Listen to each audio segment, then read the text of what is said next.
Semiconductor ક્ષેત્રે આધુનિક સંશોધન અને તાલીમ માટે ટૂંક સમયમાં આઈઆઈટી ગાંધીનગરમાં શરૂ થશે. ગુજરાતના એન્જિનિયરિંગ વિદ્યાર્થીઓ, પ્રોફેસર્સ તેમજ ઔદ્યોગિક પ્રોફેશનલ્સ માટે સંશોધન અને તાલીમની વ્યવસ્થા. અમારું લક્ષ્ય માત્ર એક ફેક્ટરી સ્થાપવા પૂરતું સીમિત નથી, પરંતુ સંપૂર્ણ ઇકોસિસ્ટમ બનાવવાનું છે. વડાપ્રધાન શ્રી નરેન્દ્ર મોદી. ભારતમાં સેમિકન્ડક્ટર ક્ષેત્રના વિકાસ માટે વડાપ્રધાન શ્રી નરેન્દ્ર મોદીના વિઝન અનુસાર મુખ્યમંત્રી શ્રી ભૂપેન્દ્ર પટેલના નેતૃત્વમાં રાજ્યમાં સેમિકન્ડક્ટર ક્ષેત્રના વિકાસ માટે ખૂબ ઝડપથી કામગીરી થઈ રહી છે. ગુજરાતને સેમિકન્ડક્ટર ક્ષેત્રનું હબ બનાવવા માટે ઔદ્યોગિક રોકાણ સાથે આ ક્ષેત્રમાં કામ કરવા માંગતા વિદ્યાર્થીઓ, પ્રોફેશનલ્સ અને એન્જિનિયરિંગ પ્રોફેસર્સને આધુનિક તાલીમ અને અનુભવ મળે તે દિશામાં પણ કામ કરવું મહત્વ છે.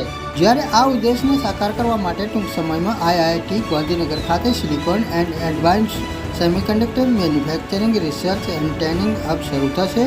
Bureau report, Gujarat news nation, Banaskantha.